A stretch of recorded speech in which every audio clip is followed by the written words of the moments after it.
Hello and welcome to the latest edition of Louis Times.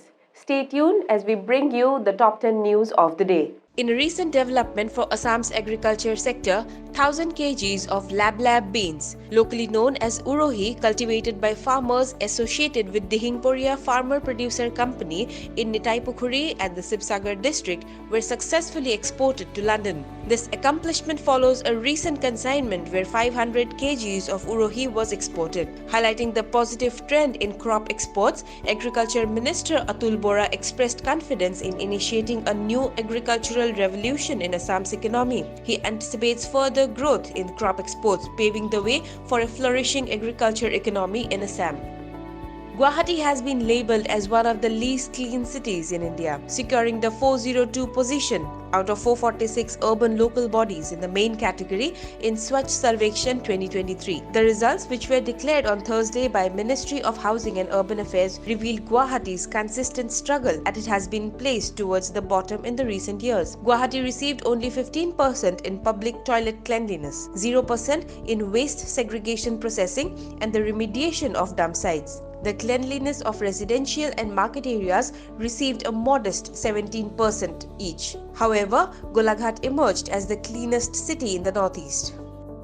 In a much-anticipated revival, Dibrugarh in Assam is set to host a Ranji Trophy match after an 18-year hiatus. Sports enthusiasts in Dibrugarh are eagerly anticipating the clash between Assam and Andhra Pradesh, scheduled to take place at DDSA Stadium from 19th of January to 22nd of January. The last time the DDSA outdoor stadium in Dibrugarh witnessed a Ranji Trophy match was in 2005, featuring Assam and Kerala.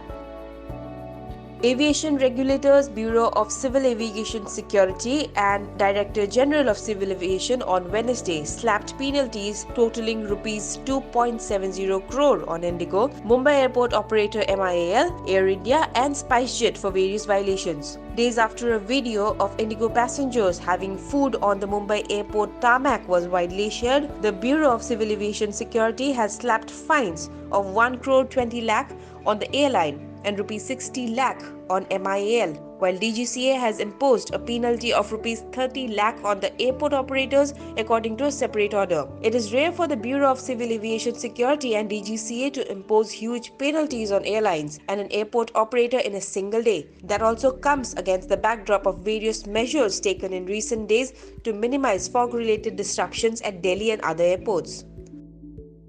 The new government in Maldives has signed a $37 million deal with Turkey to buy military drones that will patrol its high seas, a task so far done by India in partnership with the Maldivian Defense Forces. The decision comes in the backdrop of President Mohammad Mizu 15 March deadline for the 77 Indian military personnel to leave the island nation. Mizu came to power last September, riding on an anti-India rhetoric and India Out campaign. Interestingly, the Indian officers stationed in Maldives were those who operated and maintained two Dhruv advanced light helicopters and a Dornier aircraft gifted to the Maldives National Defense Force by India, besides training the Maldivian military. The helicopters were used for transport of patients for various islands of the archipelago nation to hospitals in Malé, which has saved over 500 lives till now.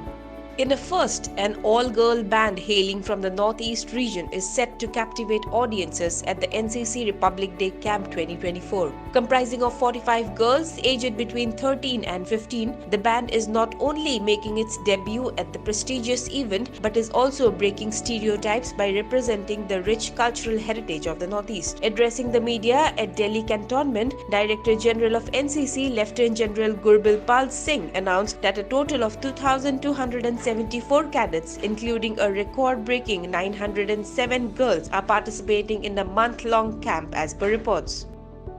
Following Iran's strikes on terror group in Balochistan, Pakistan has strongly condemned the unprovoked violation of its airspace by Iran, which claimed the lives of 2 children and injured 3 girls. It said that the violation of Pakistan's sovereignty is completely unacceptable and warned of serious consequences. The strikes were concentrated in an area in Pakistan's Balochistan where one of the largest headquarters of Jaish al-Adl was located. Formed in 2012, Jaish al-Adl, designated as a terrorist organization by Iran, is a Sunni terrorist group that operates in Iran's southeastern province of Sistan Balochistan. Over the years, Jaish al-Adl has launched numerous attacks on Iranian security forces. In December, Jaish al-Adl took responsibility for an attack on a police station in Sistan, Balochistan that claimed the lives of at least 11 police personnel.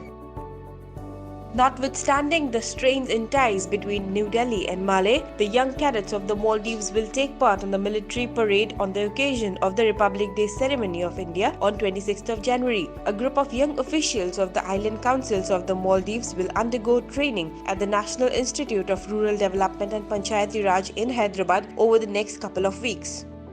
Days after it entered lunar orbit, Japan's smart lander for investigating moon has set its eyes on the target below. The spacecraft will attempt to land on the moon on Friday. Japan aims to be the sixth country in the world to be successfully landing on the moon. It will be the first country to do so in 2024 and the second in 2 years after India landed Chandrayaan-3 in August 2023. Rohit Sharma produced one of his best innings in T20 internationals by smashing a sensational 100 in the ongoing third T20 international against Afghanistan in Bengaluru. Indian captain shattered records at M. Chinnaswamy Stadium to help India register a huge total of 212 by losing 4 wickets. During his knock, Rohit Sharma also surpassed former World Cup winning skipper Eoin Morgan for most maximums in the international arena. To note, Eoin Morgan smashed 86 maximums in his international career as Rohit Sharma surpassed him with 87 sixes.